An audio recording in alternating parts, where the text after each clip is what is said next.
Continuing with chapter number 2, theory of demand and supply का unit 1, that is about demand. Okay.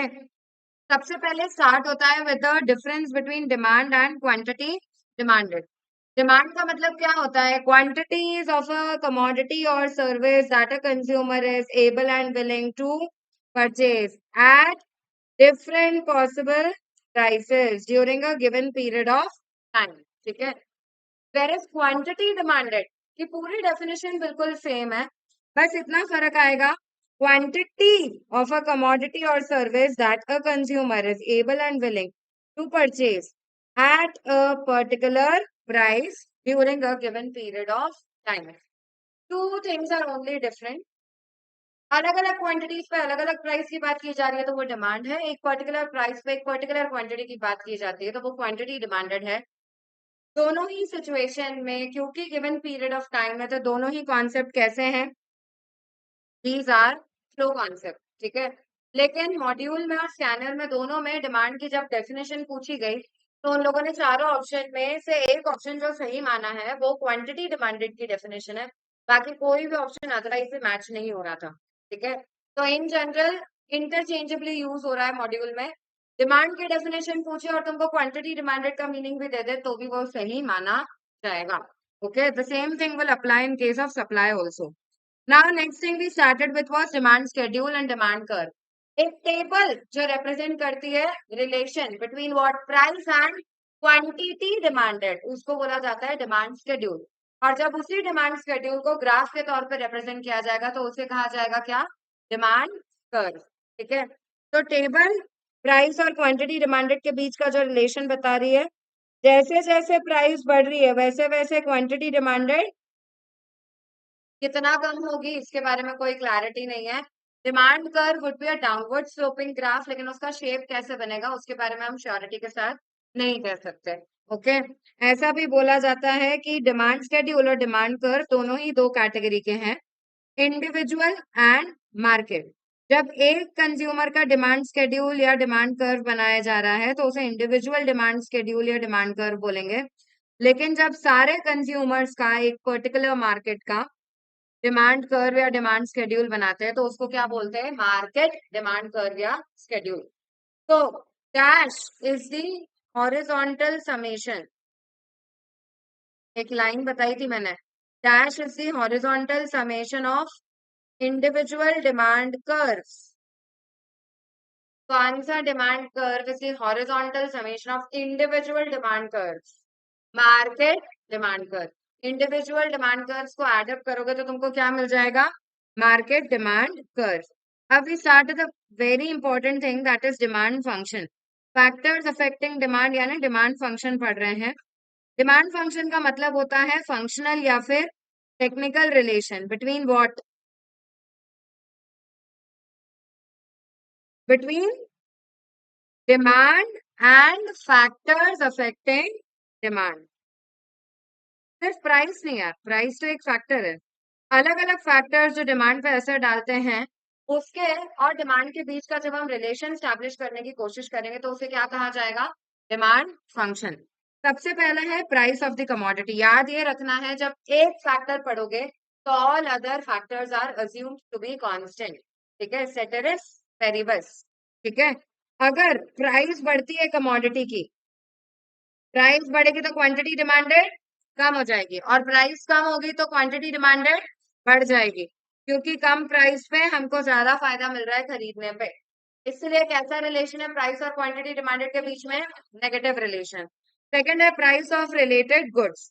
Related goods वो होते हैं जहां पे एक की प्राइस में फर्क पड़ रहा है तो अपने गुड की क्वांटिटी डिमांडेड पे असर पड़ रहा है. रिलेटेड गुड की प्राइस में चेंज आने की वजह से तुम्हारे गुड का डिमांड चेंज होता है तो ऐसे गुड्स को कहा जाएगा रिलेटेड गुड्स. अब ये दो तरह के हो सकते हैं. कौन से? सब्स्टिट्यूट गुड्स जिसका पर्यायवाची है ऑल्टरनेट गुड, और ये दूसरी कैटेगरी है that is complementary goods. Substitute goods वो होते हैं जो एक दूसरे के बदले में यूज किए जा सकते हैं. They are also known as alternate good. Fanta and Mirinda are substitute. अगर price of Y good, say for example हमारे लिए वाई गुड है फैंटा, अगर प्राइस ऑफ फैंटा बढ़ जाती है तो मिरिंडा हमारा गुड, एक्स गुड, उसके डिमांड पे क्या असर पड़ेगा? हमारी डिमांड बढ़ जाएगी, क्योंकि लोग फैंटा की जगह क्या यूज करने लग जाएंगे, मिरिंडा। और वहीं फैंटा की प्राइस अगर कम हो जाती है तो लोग फैंटा यूज करने लग जाएंगे, तो मिरिंडा का डिमांड हो जाएगा कम। कैसा रिलेशन है, पॉजिटिव रिलेशन है price of substitute and quantity demanded of our good के साथ। नेक्स्ट है कॉम्प्लीमेंट्री गुड। कॉम्प्लीमेंट्री गुड का दूसरा नाम है जॉइंट गुड। ऐसे सारे गुड्स जो साथ में यूज होते हैं वो जॉइंट गुड्स कहलाते हैं। chalk, duster, marker, board, whiteboard are all joint goods. तो अगर मैं तुमको बोलूं bread, bread and butter, bread related good है, बटर हमारा गुड है। ब्रेड महंगी हो गई तो बटर का डिमांड हो जाएगा कम, क्योंकि ब्रेड आप कम खरीद रहे हो। Other things remaining constant.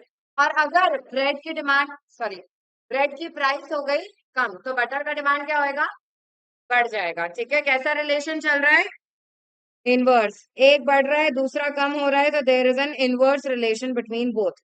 Income of consumer को जब पढ़ते हैं तीसरा फैक्टर, तो दो गुड्स के रिस्पेक्ट में पढ़ा जाता है, normal good and inferior good.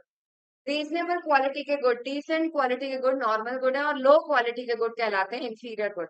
अगर तुम्हारी इनकम बढ़ेगी तो नॉर्मल गुड्स का डिमांड बढ़ जाएगा, और अगर इनकम कम होगी तो नॉर्मल गुड का डिमांड कम हो जाएगा। तो इनकम के साथ डिमांड ऑफ नॉर्मल गुड्स का कैसा रिलेशन है, पॉजिटिव रिलेशन।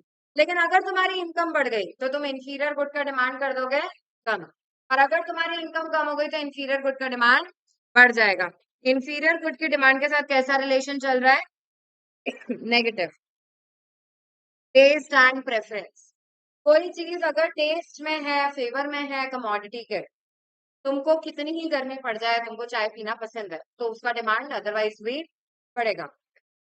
और अगर कितनी ही ठंड हो जाए तुमको चाय पीना पसंद नहीं है, your taste is against the commodity, तुमको पसंद ही नहीं है वो कमोडिटी कंज्यूम करना, तो ऐसी सिचुएशन में उसका क्वांटिटी डिमांडेड हो जाएगा कम। पॉजिटिव रिलेशन होता है आपके टेस्ट एंड प्रेफरेंस का with quantity demanded. Population very common factor. अगर पॉपुलेशन ज्यादा तो ओवरऑल मार्केट में डिमांड ज्यादा, पॉपुलेशन कम तो ओवरऑल मार्केट में डिमांड कम। कैसा रिलेशन है, positive relation. Distribution of income. अगर देश में इक्विटेबली डिस्ट्रीब्यूशन हो रहा है इनकम का, रिच और पुअर के बीच में बहुत ज्यादा गैप नहीं है, तो ऐसी सिचुएशन में ओवरऑल डिमांड बढ़ जाएगी। लेकिन अनइक्वल डिस्ट्रीब्यूशन, ऐसी equitable distribution is distribution as per skill and knowledge of a person. ऐसे नहीं कि इनइक्वालिटी नहीं रहेगी, लेकिन इनइक्वालिटी बहुत कम रहेगी। लेकिन अगर अनइक्वल डिस्ट्रीब्यूशन है, रिच बहुत ज्यादा रिच होते जा रहे हैं और पुअर बहुत ज्यादा पुअर होते जा रहे हैं, तो ऐसी सिचुएशन में आपका ओवरऑल डिमांड हो जाएगा कम, क्योंकि मेन परचेजिंग पावर बची है केवल रिच के हाथों में। Next is interest rate. बेटा इंटरेस्ट रेट किसी कमोडिटी पे अगर ज्यादा देने पड़ रहे हैं, अरे ईएमआई बेसिस पे, लोन के बेसिस पे, इंस्टॉलमेंट के बेसिस पे कोई कमोडिटी ले रहे हो, और अगर उस पर इंटरेस्ट लग रहा है ज्यादा, अगर इंटरेस्ट ज्यादा तो डिमांड हो जाएगी कम। लेकिन 0% इंटरेस्ट पे तुमको दे रहे हैं तो फिर तुम डिमांड बढ़ा लोगे। कैसा relation, negative relation. Credit facility available है, अगर तुम्हारा सेलर तुमको उधार देने को तैयार है 1 महीने का, तो ऐसी सिचुएशन में तुम्हारी डिमांड बढ़ जाएगी। लेकिन कहीं अगर क्रेडिट फैसिलिटी अवेलेबल नहीं होती है तो फिर डिमांड हो जाती है कम। कैसा relation, positive relation. Future expectation. तुमको लग रहा है फ्यूचर में किसी कमोडिटी की प्राइस बढ़ने वाली है, तो करंट में डिमांड, करंट डिमांड बढ़ जाएगी। कल से पेट्रोल के दाम बढ़ने वाले हैं, तो आज ही पेट्रोल पंप पे लाइन लगा के खड़े हो जाते हैं लोग, तो that is showing positive relation. और अगर फ्यूचर प्राइस कम, तो फ्यूचर में, सॉरी, करंट में डिमांड हो जाएगी कम। ठीक है, positive relation. Coming on to 3 impacts जो तुमको पता होने चाहिए, डेमोन्स्ट्रेशन इफेक्ट या bandwagon effect, snob effect and Veblen effect. कोई दूसरा पर्सन कोई कमोडिटी यूज कर रहा है, इसकी वजह से तुम भी वो कमोडिटी यूज करने लग जाते हो, ये डेमोन्स्ट्रेशन इफेक्ट है। ठीक है, एमटीपी में इसका क्वेश्चन एक बनाया हुआ है कि अगर शेयर मार्केट में तुम्हारा फ्रेंड डील कर रहा था और उसको प्रॉफिट हो रहा था, उसको देख के तुम भी शेयर मार्केट में डील करने लग गए, तो what will be that, demonstration effect या बैंड वेगन इफेक्ट। ठीक है, बैंड वेगन इफेक्ट किसने देके रखा है, जेम्स ड्यूसनबेरी। आ चुका है एग्जाम में, ठीक है। एक और क्वेश्चन आया है जो आई थिंक एग्जाम में ही आ चुका है। फाइन। क्वेश्चन ये था, just because mister X was wearing a dress, mister Y decided not to wear that dress, that will be known as snob effect. कोई पर्सन किसी चीज को यूज कर रहा है, इसलिए तुमने डिसाइड किया अब तुम इसको नहीं यूज करोगे, तो वो क्या हो जाएगा, snob effect. And you only prefer high priced articles, महंगी चीजें ही पसंद करते हो, so that is Veblen effect।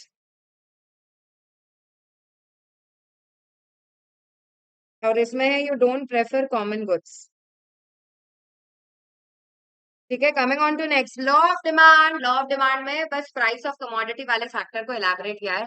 Other things remaining constant, कैसा रिलेशन है between price and quantity demanded, there is inverse relation between price and quantity demanded. कृपया ध्यान दे, इधर एक शब्द यूज हुआ है other things remaining constant. Other things remaining constant यानी प्राइस को छोड़ के all other factors are assume to be constant, ठीक है। और कैसा रिलेशन है, उल्टा रिलेशन है between what, price and quantity demanded. The word here is not demand, the word here is quantity demanded, एक पर्टिकुलर प्राइस पे एक पर्टिकुलर क्वांटिटी, ठीक है। Now listen, rational of law of demand क्या है, तो दो लोगों ने, दो एंटिटीज ने अपने को ये रैशनल या लॉजिक देके रखा है कि क्यों प्राइस और क्वांटिटी डिमांडेड के बीच में उल्टा रिलेशन होता है। एक है अल्फ्रेड मार्शल और दूसरा है Hicks and Allen. Traditional approach किसने दी है, अल्फ्रेड मार्शल ने, और मॉडर्न हिक्स एंड एलन, ठीक है। ट्रेडिशनल अप्रोच में पहला पॉइंट आता है law of diminishing marginal utility.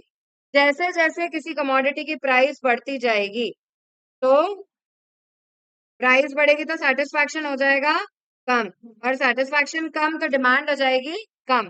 पहला कारण कि प्राइस और डिमांड के बीच में उल्टा रिलेशन होता है। दूसरा है अराइवल ऑफ न्यू कंज्यूमर्स। जैसे ही किसी कमोडिटी की प्राइस कम हो जाती है, तो उसको यूज करने वाले कंज्यूमर्स बढ़ जाते हैं, और अगर वो बढ़ गए तो ओवरऑल डिमांड बढ़ जाएगी। प्राइस और डिमांड के बीच में उल्टा रिलेशन होने का दूसरा कारण। तीसरा कारण जो अल्फ्रेड मार्शल ने दिया है वो डिफरेंट यूजेस है। अगर किसी कमोडिटी के मल्टीपल यूजेस है और ऐसी कमोडिटी की प्राइस बढ़ जाती है, तो उसके नंबर ऑफ यूजेस तुम कर दोगे कम। नंबर ऑफ यूजेस कम तो ओवरऑल डिमांड भी हो जाएगी कम। तीसरा कारण प्राइस और डिमांड का उल्टा रिलेशन होने का। तीनों कारण किसने देके रखे हैं ट्रेडिशनल अप्रोच में, अल्फ्रेड मार्शल ने। अब दो कारण किसने दिए हैं, हिक्स एंड एलन ने, ठीक है। सबसे पहला है इनकम इफेक्ट। इनकम इफेक्ट का पर्यायवाची है रियल इनकम इफेक्ट या फिर purchasing power effect. Real income effect या परचेजिंग पावर, बेटा एक बात समझ में आनी चाहिए कि लॉ ऑफ डिमांड में अदर फैक्टर्स तो चेंज नहीं होते, तो इनकम चेंज नहीं हो रही है, ओके। यहाँ पे रियल इनकम की बात हो रही है, परचेजिंग पावर की बात हो रही है। प्राइस बढ़ने से तुम्हारी परचेजिंग पावर या रियल इनकम हो जाएगी कम। वेरी इंपॉर्टेंट फैक्टर एग्जाम में आ चुका है, ठीक है। व्हाट विल हैपन, प्राइस बढ़ी तो परचेजिंग पावर हो गई कम या रियल इनकम हो गई कम, और इसलिए डिमांड हो गई कम। प्राइस और डिमांड के बीच में उल्टा रिलेशन होने का चौथा कारण या पहला कारण गिवन बाय हुम, हिक्स एंड एलन। एंड आखिरी है सब्स्टिट्यूशन इफेक्ट। अगर प्राइस ऑफ एक्स कमोडिटी, तुम्हारे गुड का प्राइस बढ़ चुका है, तो तुम क्वांटिटी बढ़ा लोगे वाई कमोडिटी की, डिमांड बढ़ा लोगे वाई कमोडिटी की, इसलिए तुम्हारे गुड का डिमांड हो जाएगा कम। पांचवा रिलेशन, पांचवा कारण showing inverse relation between price and quantity demanded, that is substitution effect। Am I clear with this? Okay। अच्छा, इसमें एक इक्वेशन है, income effect plus substitution effect क्या देगा ये तुमको, price effect. Income effect plus substitution effect will give you price effect, ठीक है। अब उसके बाद आते हैं exceptions to law of demand पे। पहला एक्सेप्शन है कॉन्स्पिक्यूअस गुड्स या फिर prestigious goods, Veblen goods, snob goods या आर्टिकल्स ऑफ सोशल डिस्टिंक्शन। ये पर्यायवाची तुम्हें याद होने चाहिए। ऐसे सारे गुड्स जो बहुत ज्यादा हाईली प्राइस्ड होते हैं, इनका डिमांड ज्यादा जब उनकी प्राइस ज्यादा, क्योंकि इनको खरीदने वाले लोग हैं स्टेटस सीकिंग पीपल, जिनको मेनली अपने स्टेटस को दूसरों से अलग बताने के लिए खुद को ये गुड खरीदते हैं, ठीक है। हाई प्राइस पे the demand higher. This was given by professor Veblen और इसलिए इन्हें कहा गया है वेबलिन गुड्स। सेकंड है Giffen goods. Giffen goods were given by professor Robert Giffen. Giffen goods वो है जिनका प्राइस के साथ कैसा रिलेशन है, पॉजिटिव, और इनकम के साथ कैसा रिलेशन है, इनकम के साथ नेगेटिव रिलेशन है। क्या सारे गिफन गुड्स इंफीरियर गुड्स हैं? नहीं, लेकिन सारे इंफीरियर गुड्स जरूर गिफन गुड्स होते हैं। Basically Giffen good inferior good की एक बहुत छोटी सी कैटेगरी है। Am I clear with this? Okay. Coming on to next, third one is, अच्छा पूछा जाए गिफन गुड्स का डिमांड कर्व कैसा बनेगा, अपवर्ड स्लोपिंग या डाउनवर्ड स्लोपिंग? गिफन गुड्स का डिमांड कर्व बनता है अपवर्ड स्लोपिंग। अच्छा तुमसे पूछा जाए स्लोप ऑफ डिमांड कर्व कैसा होता है, डाउनवर्ड स्लोपिंग होता है, फॉर्मूला क्या होगा बेटा? डिमांड का स्लोप होता है change in P upon change in Q, ठीक है? Change in y upon change in x, that is the formula of slope, tan theta, right? Perpendicular divided by base. तो change in price divided by change in quantity, price आता है y axis पे demand curve पे, और x axis पे आता है quantity. तो it's always change in y axis divided by change in axis, मतलब change in price divided by change in quantity. ये क्वेश्चन आ गया है जनवरी 25 में, आई सपोज, ठीक है? इंपॉर्टेंट। नेसेसिटीज, नेसेसिटीज को क्यों डाला exception of law of demand में? क्योंकि इनका प्राइस कितना ही ऊपर नीचे हो जाए, इनकी डिमांड चेंज नहीं हो पाएगी। कॉन्स्पिक्यूअस नेसेसिटीज क्या है? ऐसी चीजें जो सर्वाइवल के लिए जरूरी नहीं है, पर तुमने इनको इतना यूज कर लिया है कि तुम इनके बिना अब रह नहीं सकते। Electricity, LPG cylinder, phone, network, okay? तो all these are conspicuous necessity. इनका प्राइस कितना ही ऊपर नीचे हो जाए, इनका डिमांड भी तुम काम नहीं कर पाते हो। फ्यूचर एक्सपेक्टेशन, बेटा मॉड्यूल क्लैरिफाई कर रहा है कि फ्यूचर एक्सपेक्टेशन वैसे तो फैक्टर है affecting demand, it has nothing to do with exception, लेकिन फिर भी हमने एक्सेप्शन में डाल के रखा है, ऐसा भी हमने बोल दिया, ओके? तो अब जो भी पर्सन क्वेश्चन सेट करेगा वो जनरली मॉड्यूल से करेगा, तो future expectation generally they place into exception, और तुमको एक्सेप्शन मानना ही पड़ेगा। Am I clear? Future expectation में क्या बोला है? फ्यूचर में प्राइस ज्यादा है तो करंट में डिमांड ज्यादा। अब यार ये तो फैक्टर है ना, आप फ्यूचर प्राइस और करंट डिमांड को कंपेयर करके ये नहीं बोल सकते कि एक्सेप्शन है। Am I clear? लेकिन ये देखे रखा है तो तुमको मानना पड़ेगा। Lack of rationality, at times अगर तुम्हें किसी चीज का नॉलेज नहीं है तो ज्यादा प्राइस पे तुम ज्यादा खरीदी कर लेते हो, ज्यादा डिमांड कर लेते हो, ठीक है? एंड स्पेक्युलेटिव गुड्स, बेटा gold, silver, commodity market, share market, सब स्पेक्युलेशन पे चलता है। इनमें अगर प्राइस बढ़ना शुरू हो जाएगी तो इनमें डिमांड कम होने की जगह और बढ़ने लग जाएगी, और वही प्राइस गिरना शुरू हो जाएगी तो इनकी डिमांड और कम होने लग जाएगी। There is a positive relation between price and quantity demanded, okay? अब मैंने तुमको एक टेबल बनवाई थी, थिंक यहाँ नहीं बनाई हुई है मैंने तुमको एक छोटी सी टेबल बनवाई थी, याद है? सब्स्टिट्यूशन इफेक्ट, इनकम इफेक्ट और price effect. Substitution effect plus income effect is equal to price effect. बेटा तीन तरह के गुड्स की बात हुई थी, नॉर्मल गुड्स, इंफीरियर गुड्स और गिवन गुड्स। बनवाई थी ना ये मैंने? बताओ, नॉर्मल गुड्स और इंफीरियर गुड्स और गिवन गुड्स और सब्स्टिट्यूशन इफेक्ट तीनों में कैसा रहेगा? नेगेटिव। मतलब सीधी बात है यार, अगर प्राइस बढ़ी किसी कमोडिटी की तो तुम उसके सब्स्टिट्यूट पे शिफ्ट हो जाओगे, इसलिए उसकी डिमांड हो जाएगी कम। अरे हाँ, लेकिन इनकम इफेक्ट की बात करें तो नॉर्मल गुड में तो नेगेटिव ही है। सीधी बात है, कोई चीज अगर महंगी हो जाएगी तो आप उसकी डिमांड कर लोगे कम, क्योंकि आपकी परचेजिंग पावर के बियॉन्ड जा रहा है। तो ओवरऑल इम्पैक्ट नॉर्मल गुड में, प्राइस इफेक्ट जैसे बोलते हैं ना अपन, वो नेगेटिव आ रहा था। डिमांड कम हो जाती है प्राइस के बढ़ने पे। दूसरा, that was inferior goods. Inferior good और गिवन गुड के केस में इनकम इफेक्ट होता है पॉजिटिव। इनकम इफेक्ट पॉजिटिव होता है, इसका क्या मतलब है? हाँ, प्राइस बढ़ेगी तो भी इनकी डिमांड बढ़ जाती है, ठीक है? फाइन, क्योंकि दूसरे गुड्स और बियॉन्ड परचेजिंग पावर हो जाते हैं लोगों के। फाइन, तो अल्टीमेटली इंफीरियर गुड में सब्स्टिट्यूशन इफेक्ट क्योंकि बड़ा होता है इनकम इफेक्ट से, इसलिए ओवरऑल इम्पैक्ट आ जाता है कैसा? नेगेटिव। और गिवन गुड्स के केस में क्योंकि ओवरऑल इम्पैक्ट पॉजिटिव आ रहा है, यानी कि इनकम इफेक्ट बढ़ा है in comparison to what, substitution effect. Am I clear? Exam में इंफीरियर गुड्स को लेके क्वेश्चन आ गया है, कौन से ऐसे गुड्स हैं जिनमें नेगेटिव रिलेशन तभी रहेगा when substitution effect will exceed income effect. The answer would be inferior goods. ठीक है, very important table. Coming on to next, change in quantity demanded, और इसी से रिलेटेड टॉपिक है चेंज इन डिमांड। बेटा जब प्राइस की वजह से क्वांटिटी डिमांडेड में चेंज आता है, अदर फैक्टर्स रिमेनिंग कांस्टेंट, तो उसे बोला जाता है चेंज इन क्वांटिटी डिमांडेड। लेकिन जब बाकी सारे फैक्टर्स की वजह से डिमांड पे असर पड़ता है और एंड प्राइस रिमेनिंग कांस्टेंट, तो उसे कहा जाता है चेंज इन डिमांड। टर्मिनोलॉजी याद होनी चाहिए। अब ये दो कैटेगरी की हो सकती है, इंक्रीज इन क्वांटिटी डिमांडेड या डिक्रीज इन क्वांटिटी डिमांडेड।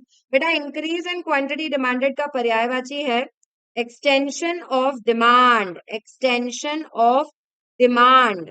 ध्यान रखना यहाँ पे टर्म क्वांटिटी डिमांडेड यूज नहीं हुआ है। और डिक्रीज इन क्वांटिटी डिमांडेड का पर्यायवाची है कंट्रैक्शन ऑफ डिमांड। क्या है? Contraction of demand, it's not quantity demanded. ठीक है, तो जब प्राइस बढ़ने की वजह से क्वांटिटी डिमांडेड कम हो जाती है, प्राइस बढ़ने की वजह से क्वांटिटी डिमांडेड कम हो जाती है, तो उसे बोला जाता है डिक्रीज इन क्वांटिटी डिमांडेड। और जब प्राइस कम होने की वजह से, प्राइस कम होने की वजह से क्वांटिटी डिमांडेड बढ़ जाती है, तो उसे बोला जाता है एक्सटेंशन ऑफ डिमांड या इंक्रीज इन क्वांटिटी डिमांडेड। हमेशा ध्यान रखना, सप्लाई हो या डिमांड हो, जिस डायरेक्शन में प्राइस जाएगी उस डायरेक्शन में मूवमेंट होता है। So if I am saying there is a fall in price, तो कैसा मूवमेंट होगा? डाउनवर्ड मूवमेंट होगा along the demand curve. और अगर there is a rise in price, so it will result into upward movement along the demand curve. Quantity demanded में जब change आता है ना, तो मूवमेंट होता है। लेकिन जब डिमांड में चेंज आता है प्राइस को छोड़ के दूसरे फैक्टर्स की वजह से, तो मूवमेंट नहीं होता, शिफ्टिंग होता है। ठीक है, अब दो तरह के चेंज इन डिमांड है, increase in demand and decrease in demand. वहां पे हमने देखा increase in quantity demanded and decrease in quantity demanded. अब प्राइस को छोड़ के, प्राइस ऑफ कमोडिटी को छोड़ के जितने भी फैक्टर्स हैं वो सब इसमें कवर हो जाएंगे। तो देखो यार, कारण क्या देके रखे हैं, जब there is a rise in price of substitute, तो फिर हमारे गुड का डिमांड बढ़ जाएगा, लोग हमारे गुड पे शिफ्ट होंगे, तो there will be a rightward shift of demand curve. Effect होता है आपका डिमांड कर्व कहाँ शिफ्ट हो जाएगा? राइट की तरफ। ओवरऑल डिमांड ही पूरी की पूरी बढ़ गई एट कांस्टेंट प्राइसेस, इसलिए यहाँ पे शिफ्टिंग होता है। whereas there is a fall in price of substitute, तो आपके गुड का डिमांड हो जाएगा कम, लोग सब्स्टिट्यूट पे शिफ्ट हो जाएंगे। अगर कॉम्प्लीमेंट्री गुड का प्राइस कम हो गया तो हमारे गुड का डिमांड बढ़ जाएगा, लेकिन अगर कॉम्प्लीमेंट्री गुड का प्राइस कम हो जाता है तो हमारे गुड का डिमांड कम हो जाएगा। सॉरी, कॉम्प्लीमेंट्री गुड का डिमांड प्राइस बढ़ जाता है तो हमारे गुड का डिमांड कम हो जाएगा। ठीक है, अगर इनकम बढ़ गई तो नॉर्मल गुड की डिमांड बढ़ जाएगी, और अगर इनकम कम हो गई तो नॉर्मल गुड की डिमांड कम हो जाएगी। देन टेस्ट एंड प्रेफरेंस, अगर फेवर में है कमोडिटी के तो डिमांड ज्यादा, और अगर अगेंस्ट में है तो कम। अगर फ्यूचर में प्राइस बढ़ने वाली है तो करंट में डिमांड बढ़ जाएगी, और फ्यूचर में प्राइस कम होने वाली है तो करंट में डिमांड कम हो जाएगी। पॉपुलेशन ज्यादा तो डिमांड बढ़ जाएगी, और पॉपुलेशन कम तो डिमांड कम हो जाएगी। इक्विटेबल डिस्ट्रीब्यूशन तो डिमांड बढ़ जाएगी, और अगर अनइक्वल है तो डिमांड कम हो जाएगी। इंटरेस्ट रेट गिर गए तो डिमांड बढ़ जाएगी, और इंटरेस्ट रेट बढ़ गए तो डिमांड, अगर क्रेडिट फैसिलिटी अवेलेबल है तो डिमांड बढ़ जाएगी, और अगर अवेलेबल नहीं है तो डिमांड हो जाएगी कम। ठीक है बेटा, राइटवर्ड शिफ्टिंग होएगा डिमांड बढ़ने पे, और लेफ्टवर्ड शिफ्टिंग होगा डिमांड कम होने पे। ठीक है, अब आते हैं इलास्टिसिटी ऑफ डिमांड पे। इलास्टिसिटी ऑफ डिमांड मतलब degree of responsiveness of quantity demanded to change with several factors affecting demand। चार तरह की इलास्टिसिटी देखनी है अपने को। Basically percentage change in quantity demanded with respect to percentage change in any of the factors affecting demand, उसे कहते हैं elasticity of demand.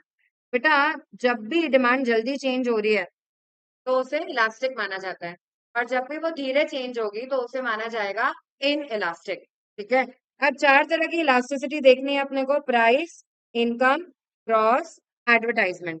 Price elasticity में तीन चीजें देखनी है, इसके चार मेथड्स कैलकुलेशन के, देन 5 डिग्रीज, और उसके बाद 9 factors affecting price elasticity of demand. ठीक है, उसके बाद आते हैं इनकम इलास्टिसिटी में। इनकम इलास्टिसिटी में भी अपने को देखने हैं 5 डिग्रीज, 2 मेथड्स ऑफ कैलकुलेशन। फिर आते हैं अगले वाले पे, that is cross elasticity. Cross elasticity का मतलब क्या होगा? Percentage change in quantity demanded with respect to percentage change in price of related goods. Related goods की इलास्टिसिटी को क्रॉस इलास्टिसिटी बोला जाता है। ठीक है, इसमें भी देखना है अपने को 4 डिग्रीज और 2 methods. And finally last advertisement elasticity. Advertisement elasticity में भी अपने को देखना है 4 डिग्रीज और 2 मेथड्स। मीनिंग क्या है एडवर्टाइजमेंट इलास्टिसिटी का? Percentage change in quantity demanded with respect to what? Percentage change in advertisement expenditure. ठीक है, now degrees of price elasticity. सबसे पहले प्राइस इलास्टिसिटी के साथ स्टार्ट करते हैं। Percentage change in quantity demanded with respect to percentage change in price of the commodity. ठीक है, फॉर्मूला वाइज कैसे लिखा जाता है? ED is equal to percentage change in quantity demanded upon percentage change in price, minus sign लगाया जाएगा। ठीक है, फॉर्मूला में फाइनल आंसर में भी तुमको माइनस साइन लगाना है क्योंकि नेगेटिव आंसर आता है। Am I clear? Price elasticity के न्यूमेरिकल्स में अगर तुमको दोनों ऑप्शन दिए जाए सॉल्व करने पे, -2 भी है +2 भी है, तुम्हारा आंसर 2 आ रहा है, you will prefer price elasticity में -2 वाला answer. You have to prefer answer with negative sign. ठीक है, now coming to the first degree. Perfectly elastic demand कैसी होती है? जिसमें ग्राफ कैसा बनता है?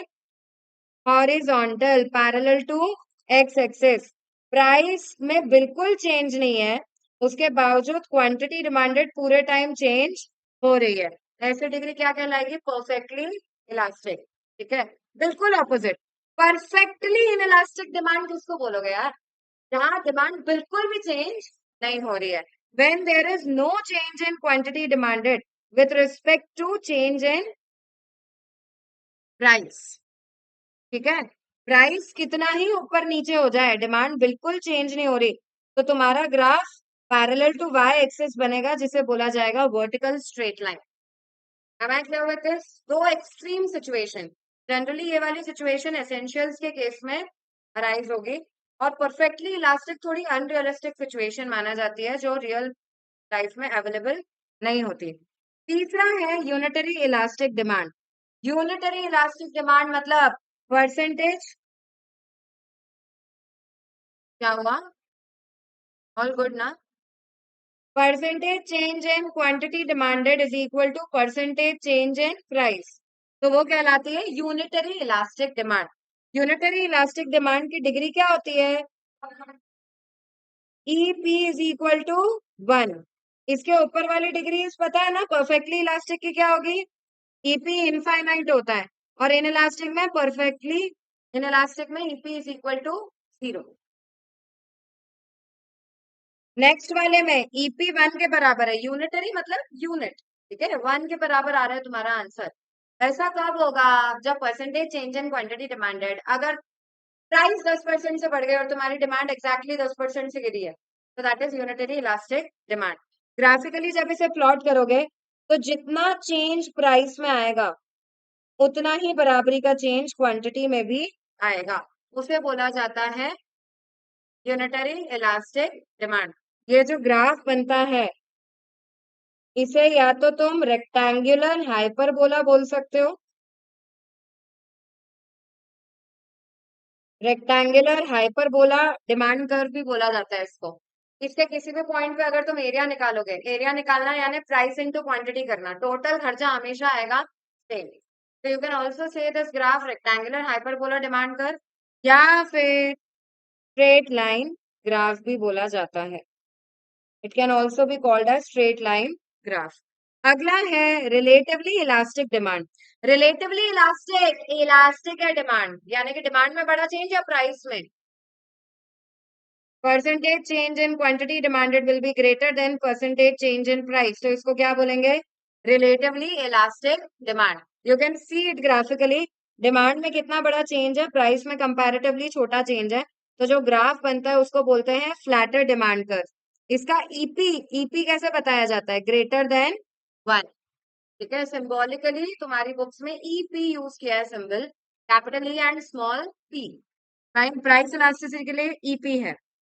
रिलेटिवली इनइलास्टिक डिमांड, डिमांड में बहुत ज्यादा चेंज नहीं आ रहा है, तो percentage change in price would be greater than percentage change in quantity demanded. Price में इतना बड़ा फॉल आया है तो डिमांड थोड़े से बड़ी है, जो तुम्हारा ग्राफ बन रहा है उसे बोला जाएगा स्टीपर डिमांड कर्व, और ईपी का वैल्यू आएगा less than 1। Am I clear with this? Okay, पांचों डिग्रीज क्लियर है। Coming on to 4 methods of calculating price elasticity. सबसे पहला है परसेंटेज या प्रोपोर्शनेट मेथड, जिस फॉर्मूला की हम कंटिन्यूअसली बात कर रहे थे वो यही फॉर्मूला है। EP is equal to minus, minus sign सिर्फ एक सिंबल है to show negative relation between price and quantity. Percentage change in quantity demanded upon percentage change in price. इसी को तुम दूसरी तरह से लिख सकते हो, minus change in Q upon change in P into P upon में क्यू, जहां पे पी ओरिजिनल प्राइस है, क्यू ओरिजिनल क्वांटिटी है। Change in Q new quantity minus old quantity है, और change in P new price minus old price है। Am I clear? It has always to be like that, new minus old for calculating change. ठीक है। अच्छा, अगर percentage change निकालना है इन quantity demanded, what will be the formula? Change in quantity upon original quantity into 100। Change in quantity कैसे निकलता है? New minus old, divide किससे करोगे? ओरिजिनल से, और इनटू 100। और परसेंटेज चेंज इन प्राइस भी इसी तरह से निकलेगा, change in price divided bye original price into 100। बेटा इसके न्यूमेरिकल्स आर एक्सट्रीमली इंपॉर्टेंट, क्योंकि इलास्टिसिटी में न्यूमेरिकल आता ही है। ओके, दूसरा मेथड है प्राइस इलास्टिसिटी का, आर्क मेथड या मिड पॉइंट मेथड। कौन सा है? आर्क या मिड पॉइंट मेथड। कृपया ध्यान दें, यूं तो परसेंटेज मेथड या प्रोपोर्शनेट मेथड तुमको क्लैरिफाई कर दिया जाएगा, ठीक है, और तुमको ये भी बता दिया जाता है क्वेश्चन में, तुमको आर्क या मिड पॉइंट मेथड तो नहीं यूज करना है। आर्क या मिड पॉइंट मेथड जनरली थोड़े बड़े चेंजेस मेजर करता है, अप टू 25% के आसपास चेंजेस मेजर करता है। It is use for measuring big changes. Arc method एक डिमांड कर्व के दो पॉइंट्स के बीच में, ये पॉइंट ए है, ये दूसरा पॉइंट बी है, इन दोनों के बीच में इलास्टिसिटी निकालता है। Whereas percentage method demand curve के एक पर्टिकुलर पॉइंट पे ही इलास्टिसिटी निकाल रहा होता है। सुन रहे हो? ठीक है, अब क्वेश्चन में क्लैरिफाई कर दिया जाए तो बहुत अच्छी बात है। न्यूमेरिकली आता है दोनों का, नहीं क्लैरिफाई करे तो you'll first apply percentage method. If your answer does not match, then you will apply which method? You will apply arc method. Am I clear? ठीक है। Now, price elasticity of demand का arc method से formula है minus change in Q upon change in P into P1 plus P2 upon Q1 plus Q2। दोनों quantities और दोनों price को add करके वैल्यू यहाँ पे लिखी जाती है। चेंज इन क्वांटिटी तो न्यू माइनस ओल्ड ही रहेगा, और चेंज इन प्राइस भी new price minus old price ही रहेगा। Am I clear with this? ठीक है।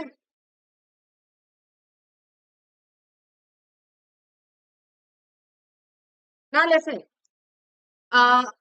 तीसरा मेथड है ज्योमेट्रिक मेथड। ओके, पहले है टोटल एक्सपेंडिचर या टोटल आउटले मेथड। ये मेथड किसने दिया है? Your favourite Alfred Marshall. बताओ, प्राइस बढ़ी या कम हुई, लेकिन टोटल खर्चे में कोई चेंज नहीं आया, मतलब तुम उसी प्रोपोर्शन से अपनी डिमांड चेंज कर लेते हो, तो कैसी डिमांड है? Unitary elastic, it is equal to 1। दूसरा है प्राइस बढ़ी, टोटल खर्चा बढ़ गया, प्राइस कम हुई, टोटल खर्चा कम हो गया। डायरेक्ट रिलेशन, मतलब तुम अपनी डिमांड बहुत ज्यादा चेंज नहीं कर पा रहे हो, इसलिए प्राइस बढ़ने पे तुम्हारा खर्चा बढ़ जाता है। प्राइस इंटू क्वांटिटी टोटल खर्चा। ओके, तो ऐसी सिचुएशन में तुम्हारा डिमांड कैसा है? In elastic, less than 1। और तीसरा केस, प्राइस बढ़ी तो टोटल खर्चा और कम कर दिया तुमने, प्राइस कम हुई तो टोटल खर्चा क्या कर दिया? बढ़ा दिया। उल्टा रिलेशन चल रहा है यार। उल्टा रिलेशन तब चलता है जब थोड़ा सा प्राइस में चेंज की वजह से तुम बहुत ज्यादा डिमांड में चेंज लेकर आ जाते हो। यानी ऐसी सिचुएशन में तुम्हारा डिमांड कैसा होगा? It is going to be elastic, greater than 1। Am I clear with this? बेटा डायरेक्ट क्वेश्चन आता है, प्राइस बढ़ी 10 से 20 रुपए हुई, टोटल खर्चा 200 से 220 हो गया, बताओ इलास्टिसिटी कैसी है? प्राइस बढ़ी, टोटल खर्चा बढ़ गया, इलास्टिसिटी कैसी है? It will be relatively in elastic. बच्चा सुनो, इसमें कोई कैलकुलेशन करने की जरूरत नहीं है, directly have to see the relation and comment. कैसे पता लगेगा कि यही मेथड लगाना है? अगर तुम्हारे चारों option 1, less than 1, greater than 1, none of the above ऐसे है, यानी कि यही मेथड लगाना है। लेकिन तुमसे एग्जैक्ट आंसर पूछा गया है 1, 2.5, 3, 3.5। अब तुमको परसेंटेज या आर्क में से कोई मेथड लगाना पड़ेगा। और अगर तुमको टोटल खर्चा देके रखा है तो तुमको क्वांटिटी निकालनी पड़ेगी। टोटल खर्चे में डिवाइड होएगा price. Am I clear? Last method that is point method या ज्योमेट्रिक मेथड। ज्योमेट्रिक या पॉइंट मेथड का फॉर्मूला होता है lower segment divided by upper segment. ठीक है, वेरी इजी मेथड। एक लीनियर डिमांड कर्व के, स्ट्रेट लाइन डिमांड कर्व के अलग अलग पॉइंट्स पे इलास्टिसिटी निकालता है। बेटा इसमें तो तुम सिर्फ ग्राफ याद कर लो, डेरिवेशन याद करने की भी जरूरत नहीं है। टॉप पे इलास्टिसिटी कितनी होती है? इन्फिनिटी। ठीक है, बॉटम मोस्ट पे कितनी होती है? 0। मिड पॉइंट पे होती है 1। मिड पॉइंट और टॉप मोस्ट के बीच में ग्रेटर देन 1, और मिड पॉइंट और बॉटम मोस्ट के बीच में लेस देन 1। बेटा if you will focus on the entire demand curve, जैसे जैसे आप नीचे आते जा रहे हो on the linear demand curve, elasticity क्या हो रही है? कम होते जा रही है। पहले infinite, greater than 1, 1, less than 1, 0। ठीक है, question for you, as you move down on a linear demand curve elasticity falls, true और फॉल्स? ट्रू। ठीक है, अच्छा पॉइंट इलास्टिसिटी मेथड बहुत ही कम चेंजेस मेजर करता है, अप टू 1%। इसके मैंने एक दो क्वेश्चंस बताए थे, वो इंपॉर्टेंट है, राइट? ठीक है, छोटे चेंजेस मेजर करने के लिए ही केपेबल है point elasticity method. Fine. I told you, एक कार डीलर ने कार की प्राइस 100 रुपए से कम कर दी। अब ये बहुत कम चेंज है ना, तो इसमें आप पॉइंट मेथड लगाओगे। ठीक है, अब एक और चीज है जिसमें बच्चों को कंफ्यूजन होता है। लिसन, जब न्यूमेरिकल आता है ना और तुमसे बोल दे पॉइंट मेथड लगाना, तो अब न्यूमेरिकल तो इससे तो सॉल्व नहीं होगा। पॉइंट मेथड बोल रहे हैं यानी तुमसे परसेंटेज और आर्क में से ही पूछा जा रहा है, और अगर आंसर भी डेसिमल्स में आ रहे हैं तो पॉइंट मेथड कौन सा होगा? परसेंटेज या arc method? Percentage method would be point अगर न्यूमेरिकल क्वेश्चन आता है तो। और मिड पॉइंट कौन सा होगा? Arc method. ठीक है, मैंने तुमको बता दिया है, पहले परसेंटेज लगाओगे और उसके बाद आंसर मैच नहीं होगा तो आर्क लगाओगे। माइनस साइन वाला ऑप्शन प्रेफर किया जाएगा। Okay, coming on two factors affecting elasticity. सबसे पहले है अवेलेबिलिटी ऑफ सब्स्टिट्यूट। बताएं, अगर किसी कमोडिटी के सब्स्टिट्यूट अवेलेबल है तो उसका डिमांड इलास्टिक होगा। बेटा जब डिमांड जल्दी चेंज हो सकता है तो उसे इलास्टिक बोला जाएगा, और जब वो जल्दी चेंज नहीं हो सकता तो उसे क्या बोलते हैं? In elastic. तो अगर सब्स्टिट्यूट अवेलेबल है तो डिमांड कैसी होगी? इलास्टिक। सब्स्टिट्यूट अवेलेबल ही नहीं है, अब प्राइस कितनी चेंज हो जाए सामने वाला डिमांड चेंज नहीं कर पाएगा। In elastic demand. Nature of commodity, अगर नेसेसिटी है तो डिमांड इन इलास्टिक। आप नेसेसिटी का डिमांड बहुत ज्यादा चेंज नहीं कर पाते हो। और अगर लग्जरी है तो डिमांड कैसी होगी? इलास्टिक। तीसरा है टाइम पीरियड, लंबा टाइम मिला हुआ है कोई काम करने के लिए तो डिमांड हो जाएगी इलास्टिक। मैंने तुमको एग्जांपल दिया था, एक प्लॉट खरीदा, उस पर घर बनाना है, सीमेंट के प्राइस बढ़ गए तो अभी रुक सकते हैं, इलास्टिक डिमांड है। लेकिन एग्जाम आ गई है, स्कैनर खरीदना है, स्कैनर के प्राइस बढ़ गए तो भी रुक सकते हैं क्या? नहीं। You have a short time period in elastic demand. Next is tight demand. Tight demand मतलब कॉम्प्लीमेंट्री गुड की डिमांड। अगर तुमने व्हाइट बोर्ड लगाए हुए हैं तो क्या मार्कर ही खरीदना पड़ेगा भले ही वो कितने ही महंगे हो जाए? तो टाइट डिमांड का डिमांड कैसा होगा? In elastic. लेकिन अगर टाइट डिमांड नहीं है तो उसका डिमांड होगा इलास्टिक। नेक्स्ट इज प्रपोर्शन या position of commodity in consumer budget. तुम्हारे बजट का कितना बड़ा हिस्सा कोई कमोडिटी है? अगर तुम्हारी बजट का छोटा सा हिस्सा है तुमको कोई फर्क ही नहीं पड़ेगा। In elastic demand. ठीक है, माचिस खरीद रहे हो, 2 से 4 रुपए हो गई price, it's not a big part of your income. लेकिन हाँ, एक लैपटॉप प्लान किया हुआ था तो तुम्हें फर्क पड़ेगा, तो उसका डिमांड कैसा होगा? Elastic. It's a big proportion of your income. अगर हैबिचुअल है कंज्यूमर तो उसका डिमांड इन इलास्टिक होगा, और अगर हैबिचुअल नहीं है तो फिर होगा इलास्टिक। माइनर कॉम्प्लीमेंट्री गुड्स, पता नहीं क्यों दिख रखा है, माइनर कॉम्प्लीमेंट्री गुड, कार और पेट्रोल में, अगर कार खरीद रही है, पेट्रोल कार है, पेट्रोल के दाम बढ़ गया तो कार बदल दोगे क्या? नहीं, पेट्रोल का demand would be inelastic क्योंकि it's a minor complementary good. Price range, कोई चीज अगर बहुत महंगी है और बहुत सस्ती है तो डिमांड होती है इन इलास्टिक, क्योंकि महंगी चीज रिच क्लास खरीदता है और सस्ती चीज जनरली नेसेसिटी का पार्ट बनती है, जिसको खरीदने में या उसकी प्राइस बढ़ने पे किसी को कोई फर्क नहीं पड़ता। लेकिन मीडियम प्राइस गुड जो होते हैं तो उनका डिमांड कैसा होता है? इलास्टिक। ठीक है, क्योंकि उनके प्राइस में थोड़ा भी चेंज आएगा तो हम अपनी डिमांड तुरंत चेंज करते हैं। नेक्स्ट इज डिफरेंट यूजेस, अगर कोई कमोडिटी है जिसके मल्टीपल यूजेस हैं तो उसका डिमांड कैसा होगा? इलास्टिक, क्योंकि प्राइस बढ़ने पे आप नंबर ऑफ यूज तुरंत कम कर देते हो। लेकिन अगर किसी का एक ही यूज है तो उसका डिमांड कैसा होगा? In elastic. Price elasticity of demand होता है खत्म, सेकंड स्टार्ट हो रहा है, that is income elasticity of demand. Income elasticity of demand मतलब degree of responsiveness of quantity demanded of a good to change with the change in income. Percentage change in quantity demanded with respect to what? Percentage change in income. या minus sign लगाएंगे या नहीं लगाएंगे? नहीं लगाएंगे, क्यों नहीं लगाएंगे? क्योंकि इनकम और डिमांड के बीच में जनरली पॉजिटिव रिलेशन होता है। सिंबॉलिकली इनकम इलास्टिसिटी को क्या लिखते हैं? ई आई। ठीक है, E I is symbol of income elasticity. Income का सिंबल होता है बेटा वाई। ठीक है, तो दूसरी तरह से इसी फॉर्मूला को लिख सकते हो, change in Q upon change in Y into Y by Q, जहाँ वाई क्या है? ओरिजिनल इनकम, और क्यू क्या है? Original quantity. Change in Y मतलब new income minus old income, और चेंज इन क्यू मतलब new quantity minus old quantity. Degrees of income elasticity of demand, बेटा 5 डिग्री होती है। सबसे पहली डिग्री पे आ जाते हैं, that is, I start with this one यार, परफेक्टली इन इलास्टिक। बेटा इनकम कितनी ही चेंज हो जाए, यहाँ पे ध्यान रखना वाई एक्सेस पे प्राइस नहीं आती, वाई एक्सेस पे क्या आएगा? इनकम। इनकम कितनी चेंज हो जाए, कुछ चीजों का डिमांड तुम कभी बदल नहीं सकते, तो उसे क्या कहा जाएगा? Perfectly inelastic. There is no change in quantity demanded with respect to change in income. Symbol क्या है? Symbol E I will be equal to 0, E I 0 के बराबर है। ठीक है, दूसरा है, सबसे पहले मैं फिर इसमें सी ले रही हूँ सेकेंड नंबर पे, that is unitary elastic. Unitary elastic क्या होएगा? Percentage change in quantity demanded is equal to percentage change in income. मेरी इनकम 10% से बढ़ी तो क्वांटिटी डिमांडेड भी 10% से ही बढ़ गई। ठीक है, तो ये होगा यूनिटरी इलास्टिक डिमांड। ई आई का वैल्यू किसके बराबर आ रहा है? 1 के बराबर आ रहा है। ठीक है, next one is, I will extend this graph till here. ठीक है, बी वाला है रिलेटिवली इन इलास्टिक। क्या मतलब है रिलेटिवली इन इलास्टिक का? किसमें बड़ा चेंज है? डिमांड रिलेटिवली इन इलास्टिक है, तो इनकम में बड़ा चेंज और डिमांड में कम चेंज, तो उसे बोला जाएगा रिलेटिवली इन इलास्टिक डिमांड।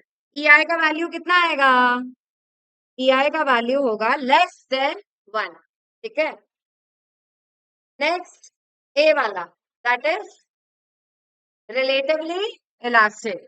बेटा इस वाले का ग्राफ स्टीप बना है, स्टीपर थोड़ा खड़ा, और इस वाले का graph you can see flat बना है। फ्लैटर ग्राफ जनरली किसका होता है? Relatively elastic. रिलेटिवली इलास्टिक का कैसा होएगा? किसमें बड़ा चेंज? डिमांड में बड़ा चेंज और इनकम में छोटा सा चेंज। ठीक है, question for you, generally relatively inelastic demand किसकी होगी? नेसेसिटी या लग्जरी?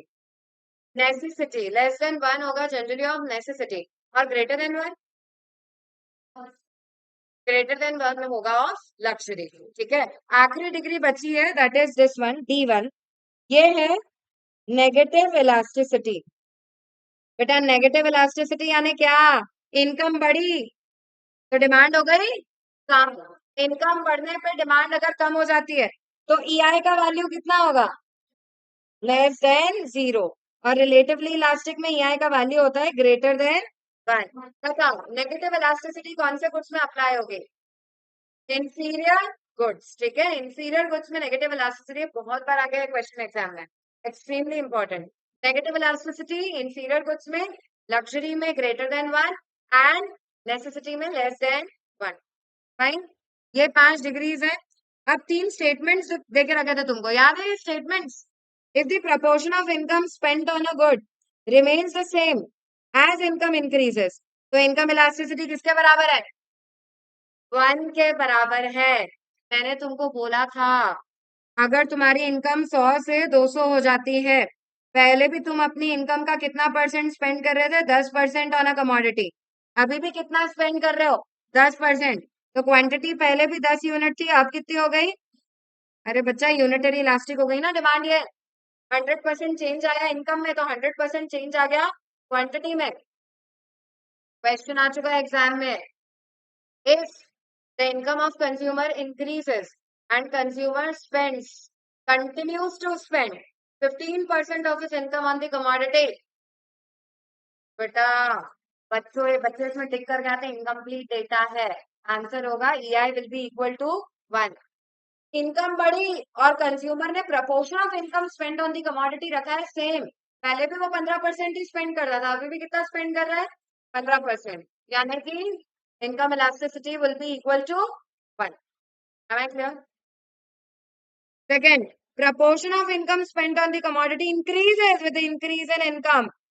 तो फिर income elasticity would be greater than 1। EI का वैल्यू 1 से बड़ा आएगा। तुम्हारी इनकम 100 से 200 हो गई, परसेंटेज बढ़ा दिया, पहले 10% था, अब 20% कर दिया। तो क्वांटिटी 100 का 10% 10, 200 का 20% 40। क्वांटिटी में ज्यादा बड़ा चेंज है in comparison to income, and that is why income elasticity would be greater than 1। And last, अगर proportion of income spend on the commodity कम हो जाता है विद इंक्रीज इन इनकम, तो EI का वैल्यू 1 से कम आएगा। वो नेगेटिव भी जा सकता है, वो 0 भी जा सकता है, वो 1 से तो कम ही आएगा। Okay okay everyone, cross elasticity of demand. अच्छा सुनो, इनकम इलास्टिसिटी में भी एक और फॉर्मूला है, आर्क मेथड भी लगता है परसेंटेज के अलावा। क्या है formula? Change in Q upon change in Y into Y2 upon Q1 plus Q2। Very good, Q2 enjoy करते हो तुम, बोलना है ना। Okay, cross elasticity of demand. Cross elasticity क्या होती है? Percentage change in quantity demanded with respect to percentage change in price of related goods. Degree of responsiveness of quantity demanded to change with the change in price of related goods, उसे कहते हैं cross elasticity. अब बेटा इसका formula क्या हो सकता है? Percentage change in quantity demanded of X upon percentage change in price of Y। या फिर मैं परसेंटेज मेथड को एक और तरह से लिख सकती हूँ, change in Q of X upon change in P of Y into PY upon QX, जहाँ पे Y कौन सा गुड है? Y अपना रिलेटेड गुड है, और X कौन सा गुड है? ये अपना गुड है, ओरिजिनल गुड जिसकी बात कर रहे हैं। बेटा हमेशा ध्यान रखना, जिस गुड की बात की जा रही है ना, जिसकी क्वांटिटी दी हुई है, वो अपना गुड है, और जिसकी प्राइस दी हुई है वो रिलेटेड गुड है। Am I clear? ये तो परसेंटेज मेथड का फॉर्मूला था। इसी को अगर मैं आर्क से सॉल्व करना चाहती हूँ, तो फॉर्मूला क्या हो जाएगा? Change in Q of X upon change in P of Y into P1 plus P2 of Y good upon Q1 plus Q2 of X good. ठीक है, 4 डिग्रीज होती हैं यार। सबसे पहले सब्स्टिट्यूट के केस में कैसी होगी? पॉजिटिव होती है क्रॉस इलास्टिसिटी। प्राइस बढ़ी सब्स्टिट्यूट की प्राइस अपन y एक्सिस पे रखते हैं, और quantity demanded of x good पे रखा जाता है। प्राइस बढ़ी सब्स्टिट्यूट की, तो हमारे गुड का डिमांड बढ़ जाएगा, पॉजिटिव क्रॉस इलास्टिसिटी। अगर तुम्हारा आंसर पॉजिटिव है, अगर रिलेशन पॉजिटिव है, मैंने तुमको बताया है ब्लू जीन्स और टेनिस शूज, ब्लू जीन्स की प्राइस बढ़ी तो टेनिस शूज का डिमांड बढ़ गया। लॉजिक लगाना ही नहीं है अपने को, तो लिखना है ये पॉजिटिव क्रॉस इलास्टिसिटी और सब्स्टिट्यूट्स है। Am I clear? दिमाग लगाने की जरूरत नहीं है, रिलेशन देख के आंसर करना है। That is what institute is doing. Am I clear with this? Okay. और अगर प्राइस बढ़ी कॉम्प्लीमेंट्री गुड की, उसकी वजह से तुम्हारी डिमांड कम हो जाती है। नेगेटिव रिलेशन चल रहा है price of one good and quantity demanded of other good के बीच में, तो कैसे गुड्स है वो? कॉम्प्लीमेंट्स। ठीक है, अगर दो अनरिलेटेड गुड्स है तो उनके बीच की क्रॉस इलास्टिसिटी कैसी होगी? 0। और अगर वो परफेक्ट सब्स्टिट्यूट्स है तो infinite. These are the 4 degrees of cross elasticity of demand. Finally, coming on to advertisement elasticity. Advertisement elasticity. Percentage change in quantity demanded with respect to what? Percentage change in advertisement expenditure. ठीक है, उसे कहते हैं क्या? Advertisement elasticity. Formula क्या है? Symbolically इसे लिखते हैं EA is equal to percentage change in quantity demanded upon percentage change in advertisement expenditure. ठीक है, change in Q upon change in A into A upon Q, जहाँ पे A एडवर्टाइजमेंट का खर्चा है, ओरिजिनल खर्चा, और चेंज इन A है चेंज इन एडवर्टाइजमेंट का खर्चा. इसी को आर्क मेथड से अगर मैं करना चाहती हूँ तो फॉर्मूला हो जाएगा change in Q upon change in A into are.